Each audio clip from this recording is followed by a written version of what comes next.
만남의 복 두 번째입니다. 인생은 만남이다. 그래서 태어나면 엄마를 만나고 성장하면 친구를 만나죠. 학교 가면 선생님 만나고 직장 가면 직장 동료들을 만납니다. 배우자를 만나고 결혼하면 자녀를 만나죠. 이와 같이 인생은 수많은 만남이 있습니다. 근데 그 중에서 가장 값진 만남은 무엇일까? 내 인생의 최고의 만남은 무엇일까? 그것은 예수님을 만나는 것입니다. 할렐루야. 내가 예수 만나서 하나님을 아버지로 부르게 되었고, 내가 예수 만나서 구원받았고, 내가 예수 만나서 천국을 예약하게 되었고, 내가 예수 만나서 주의 일에 참여하게 된 줄 믿습니다. 그래서 내 인생의 최고의 만남은 예수님이다 하는 거죠. 근데 우리가 예수를 만나게 되면 인간관계도 복이 됩니다. 그래서 예수를 만나면 부모님의 관계가 복이 되고, 예수를 만나게 되면 친구 관계가 복이 되고, 예수를 만나게 되면 직장이 복이 되고, 예수를 만나게 되면 우리 인간관계가 복되게 될 줄 믿습니다. 예수 만나면 인간관계가 복이 된다는 거예요. 자, 우리 교회에 오효순 권사님하고 최미란 권사님 있어요. 이웃집에 살아요. 동네에서는 뭐예요? 이웃집 아줌마, 언니, 동생이에요. 그런데 이분들이 예수를 만났습니다. 주 안에서 이 두 분들이 만났습니다. 그러니까 뭐예요? 구역장과 구역 인도자의 동역자가 된 거예요. 예수를 만났기 때문에 주 안에서 만남의 복이 돼가지고 구역장과 구역 인도자로 구역을 섬겨요. 이것이 주님 안에 있는 만남의 복이라는 거예요. 자, 베드로하고 안드레는 형제예요. 그리고 야고보하고 요한이 형제입니다. 이들은 공통점이 있어요. 같은 마을 사람이에요. 그러니까 마을에서 선배 후배, 형님 동생이에요. 그리고 이들은 또 갈릴리 바다에서 고기 잡는 어부예요. 동업자예요. 근데 이들이 예수님 만났어요. 그리고 이들이 예수님의 제자가 되었어요. 근데 예수님께서요, 베드로하고 안드레 형제 가운데 베드로를 뽑아요. 그 다음에 야고보와 요한의 형제 가운데 요한을 뽑아요. 그래서 베드로와 요한을 믿음의 동역자로 삼아줘요. 그래서 베드로와 요한이 주님의 일을 하게 되는데 동역자가 되어서 주님의 일을 해요. 그 오후 3시에 성전에 베드로와 요한이 올라가거든요. 왜 올라가느냐?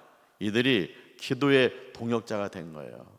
우리 함께 성전에 가서 기도합시다. 우리가 기도해야 살 수 있습니다.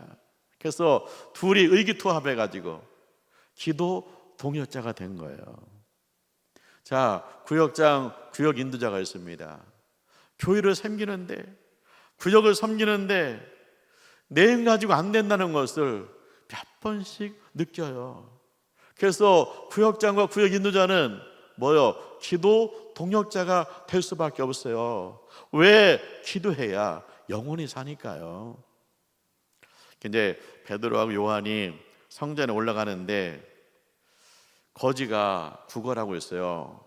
이분은 나면서부터 걷지 못하는 분이에요. 베드로와 요한이 주목하니 그랬어요. 베드로와 요한이 같이 그분을 보고 있어요. 그리고 선포합니다.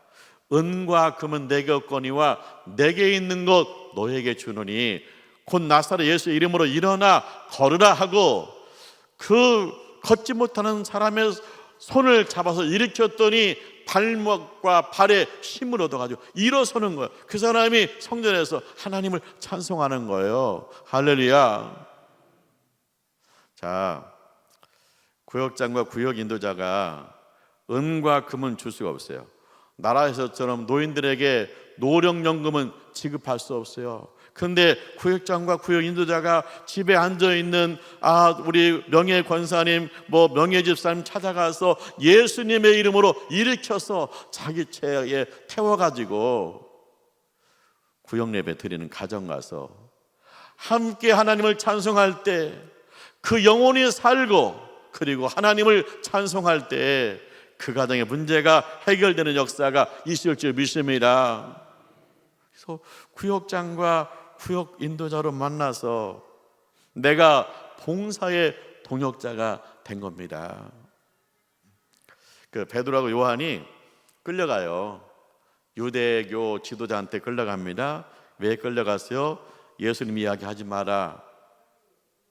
예수 부활 얘기를 하지 마라. 그러는 거예요. 그랬더니 이 베드로와 요한이 담대합니다. 그래서 말합니다. 오늘 우리가 당신들 앞에 있습니다. 유대교 지도자들 앞에 있습니다. 근데 그게 전부가 아닙니다. 우리는 살아계신 하나님 앞에 있습니다. 하나님이 하늘에서 우리를 내려다보고 계십니다. 그런데 우리가 사람의 말을 들으겠습니까? 하나님의 말씀을 들으겠습니까? 우리 하나님 말씀을 들을 수밖에 없습니다. 우리는 예수를 이야기할 수 없습니다. 예수가 사람을 살립니다. 그렇게 담대한 거예요. 예수를 말하지 마라. 영적 전쟁이에요. 베드로 요한이 영적 전쟁하고 있는 거예요. 전도서에 나와 있어요. 한 사람이면 패하거니와 두 사람이면 이길 수 없고 세 겹줄은 끊을 수 없다는 거예요. 그런데 베드로와 요한이 이 영적 전쟁에서 영적 전쟁의 동역자가 됐을 뿐만 아니라 베드로와 요한과 부활한 예수님이 삼겹줄로 묶였기 때문에 그 자리에서 승리한 줄 믿습니다. 그 사마리아 지역은 강박한 지역이에요. 미신으로 찌들은 지역입니다. 그래서 거기는 전도 안 될 거야 그랬어요. 근데 빌립 집사님이 사마리아 지역에 가서 예수를 이야기해요. 근데 먹히는 거예요. 사람들이 예수님 말씀을 귀담아 들어요. 게다가 예수님의 이름으로 기도했더니 병자가 낫는 거예요. 사마리아에도 주님이 준비하신 영혼들이 있는 거예요. 그래서 예루살렘 교회가 그 사마리아에 전도한 사람을 양육하려고 파송하는데 누구를 파송해요? 베드로와 요한이에요. 베드로와 요한이 그 사마리아 사람들을 양육하게 되었어요. 자, 우리가 만났어요. 예수 안에서 만났어요. 그리고 구역장과 구역 인도자로 만났어요. 이분들이 뭐 하는 분이에요? 양육하는 분이잖아요. 교회에서 새 가족이 오면 구역에 배정을 하잖아요. 그러면 결국 누가 양육을 해야 돼요?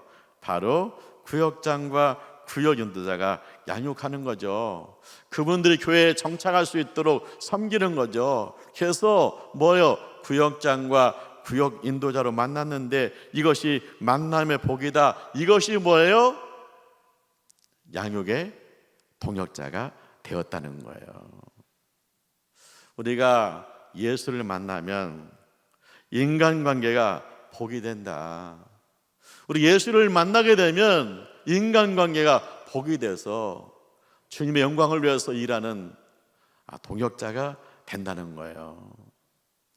우리 교회가 안수 집사님 세우려고 훈련 중에 있습니다. 근데 이제 16주 한 학기가 끝났어요. 한 학기가 끝나가지고 한 학기 동안 배운 거 생각하면서 소감을 적어오세요 그랬거든요. 그래서 이제 발표를 했어요. 우리 최영교 집사님하고 서찬희 집사님이 발표를 했습니다. 그러니까 최영교 집사님은 자기가 받은 은혜, 그리고 가르쳐줬다고 저에게 감사, 함께 또 교육받은 집사님들한테 감사, 그런 내용을 이야기해요. 우리 서찬희 집사님은 우리가 16과 배웠는데 그것을 한과 한 과씩 정리해서 그거를 발표를 해요. 근데 함께 교육받고 이렇게 발표하는 내용이 다르잖아요. 근데 이분이 둘이 동역자가 되면 내용을 이야기하고 감사를 표해가지고 온전히 하나가 되는 거예요. 그래서 우리가 예수 안에 있으면 성격도 다르고 가치관도 다르지만 우리가 주님 안에서 녹아져서 동역자가 되면 주님의 영광스러운 일에 참여하게 되는 줄 믿습니다. 그래서 예수 만나서 내가 동역자가 되었다는 거예요. 이 바나바하고 바울은요, 최악의 만남이에요. 왜 최악의 만남이냐? 바나바는요, 예수 잘 믿어요. 그래서 바나바가 본명은 요셉이에요. 근데 사도들이 바나바라는 이름을 주어줬어요. 바나바가 뜻이 뭐냐? 위로의 아들이에요. 바나바는요, 사람들 위로 잘하고요, 사람들 격려 잘해가지고 사람을 막 일으키는 사람이에요. 게다가 바나바는 헌신자예요. 바나바는 예수 믿고 은혜 받고요, 주님 앞에 헌신하고 싶었어요. 밭을 팔아서 바쳤어요. 근데 바울은요, 살기 등등하다 그랬어요. 사람의 눈에 살기가 들었어요.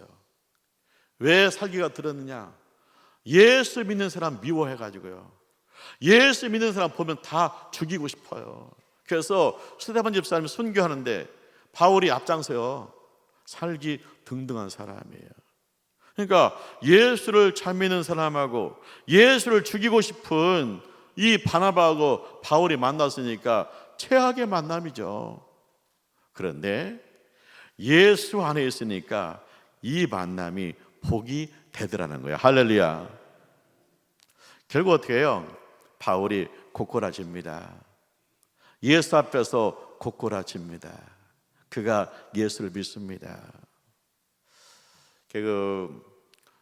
초기에는 제 아들이 유대 나라에서 유대인을 중심으로 전도했어요.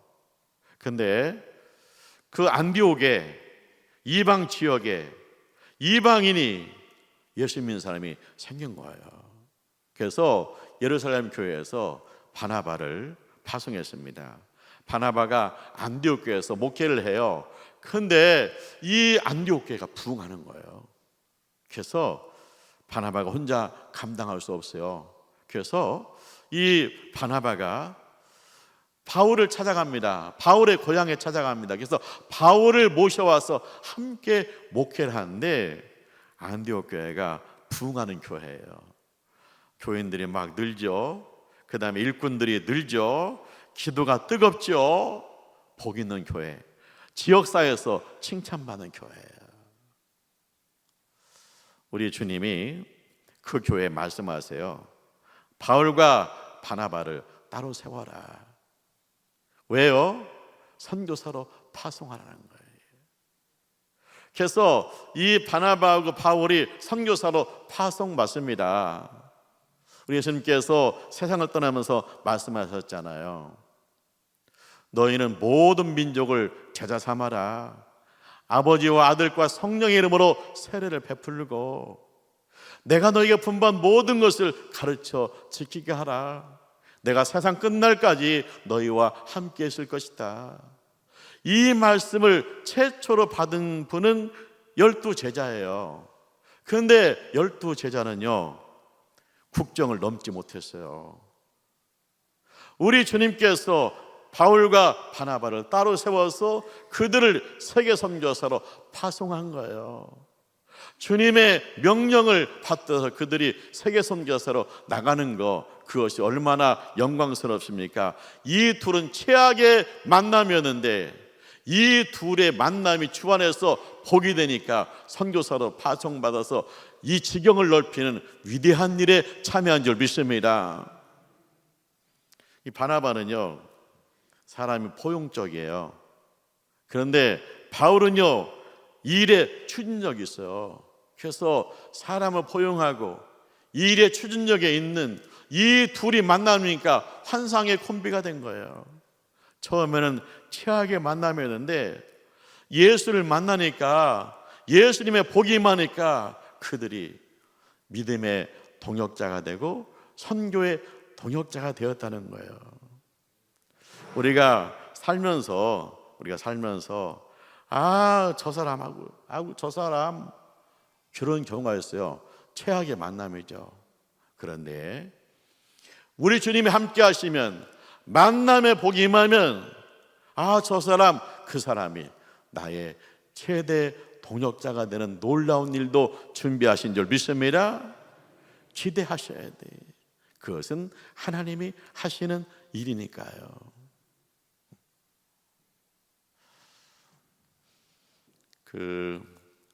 이번에 선교 다녀와서 우리 서경 장로님이 보고했잖아요. 근데 선교의 축복 중에 하나를 뭐라고 그랬어요? 제가 선교 동역자를 만났습니다. 그래요? 우리 서경 장로님하고 황택주 집사님이 함께 다녀왔는데, 우리 황택주 집사님 부부가 우리의 선교의 동역자가 되었습니다. 그러는 거예요. 그 황택주 집사님은 김제 사람이에요. 그런데 옥곡교회에 왔어요. 함께 신앙생활해요. 그런데 함께 선교 동역자로 만났다는 거예요. 그 17구역은 같이 이야기했대잖아요. 우리가 자녀들 이름을 헌금해서 우리 17구역이 해외에다가 성전을 하나 건축합시다. 그렇게 이야기하고 기도하고 헌금하고 있다는 거잖아요. 우리가 생각해 보세요. 내가 예수를 안 믿으면 외국에 나이베리아에 겨우 한 끼 죽 먹고 그 힘든 친구들을 어떻게 도와줄까? 예수가 없는 곳에, 성전이 없는 곳에 우리가 성전을 세워줘서 그들이 하나님을 예배하게 하자, 이런 생각을 한 번이라도 해봤겠어요?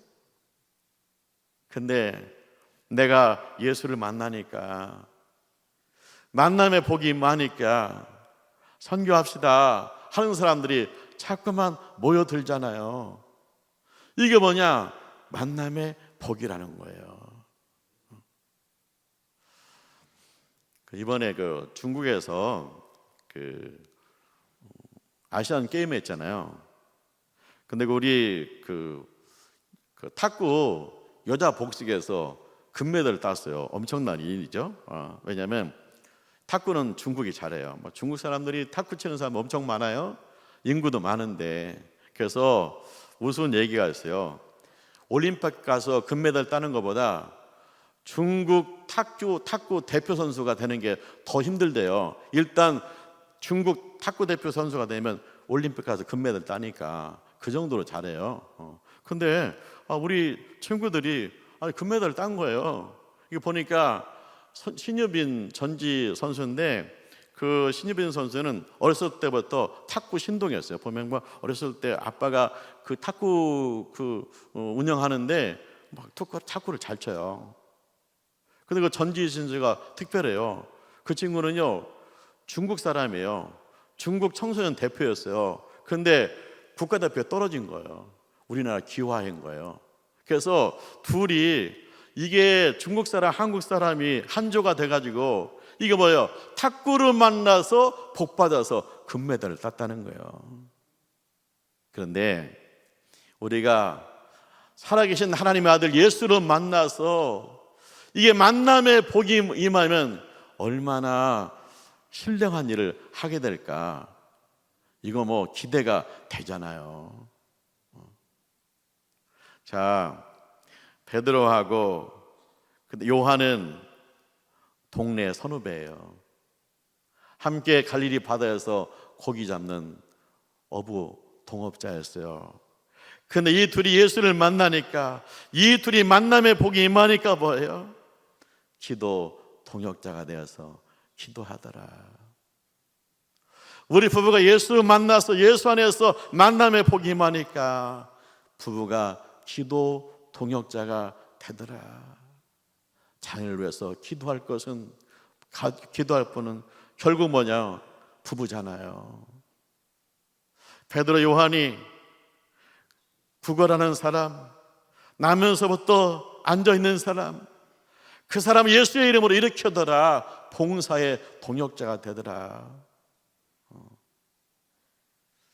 우리 늘 푸른 대학 섬김이들이 있잖아요.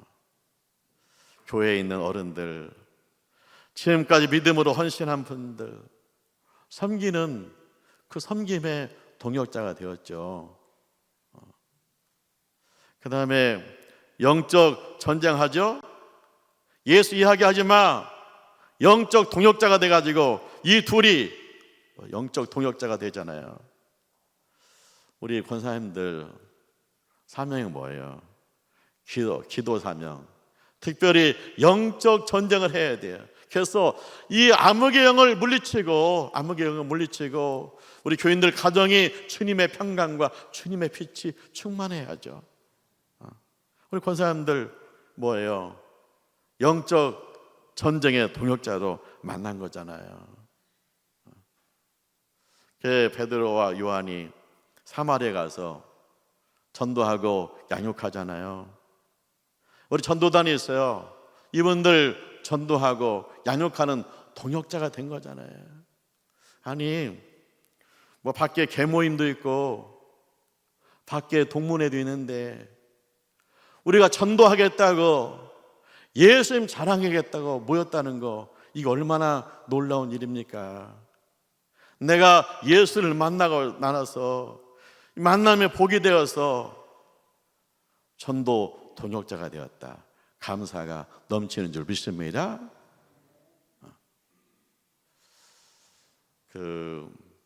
베드로와 요한 참 복 있는 만남이죠. 근데 이제 바나바하고 바울도 최악의 만남이었는데 예수를 만나고 만남의 복이 되니까 목회 동역자가 되고 선교 동역자가 되었다. 우리 교회 구역장, 구역인도자, 그 다음에 유치부, 어린이부, 청소년부 교사들은 뭐예요? 목회하는 분들이, 구역을 목회하고 어린이부를 목회하는 분들이. 근데 내가 하나님께서 바울과 바나바를 이렇게 동역자를 붙여두시듯이 우리 교사들 동역자를 붙여주셔서 함께 기도하고 함께 성경 말씀 공부하고 함께 그들에게 복음을 전하고, 이거 감사한 일이다. 자, 우리 옥곡교회 이제 하나님 은혜 주셔가지고 선교의 깃발을 드렸는데 이기준 목사님은 파송하고 이제 박경규 목사님 파송하고 그러면서 해외 성전을 지켰다고 한 사람 두 사람 나오고 선교 동역자가 모아지는 거. 이제 우리 옥곡교회가 군산시에서 끝나는 게 아니라 세계를 가슴에 품고 이게 사역하는 거. 내가 얼마나 위대한 교회를 다니고 있는가 지금. 우리는요 동역자예요. 무슨 동역자입니까? 예배 동역자예요. 우리가 매 주일 모여서 하나님을 예배한다. 우주 만물의 주인 되시고 내 생명의 주인 되시는 하나님을 함께 예배한다. 성가대에서 함께 하나님을 찬양한다. 이거는 예배 동역자고 찬양의 동역자인 줄 믿습니다. 이게 이런 모임이 어떻게 생겼냐? 내가 예수 믿고 주님이 우리 관계를, 우리의 모임을 복되게 하셔서 이렇게 우리가 하나님을 예배하는 줄 믿습니다. 그래서 우리가 주일마다 이곳에 와서 하나님을 예배하는 거 하나님 주신 복이다 믿고 늘 감사와 감격으로 하나님을 예배하시기를 주님의 이름으로 축원합니다. 특별히 주님께서 여러분에게 붙여주신 이 믿음의 동역자들을 소중히 여기고 그리고 항상 복 있는 만남이 되시기를 주님의 이름으로 축원합니다. 기도하죠. 할렐루야. 주님을 찬송합니다. 예수 믿고 구원받게 하심을 감사합니다. 주님 믿음 안에서 복 있는 만남이 되게 하심을 감사합니다. 우리 가족 예수 안에서 복 있는 만남이 되게 하시고 옥곡교회가 예수 안에서 복 있는 만남이 되게 하시고 또 세상에서 우리가 만나는 사람들 가운데서 복 있는 만남들이 자꾸 생기게 하심을 감사합니다. 주님, 예수의 이 복 있는 만남이 우리 자녀들에게도 충만하게 있게 하여 주옵소서. 예수님의 이름으로 기도합니다. 아멘.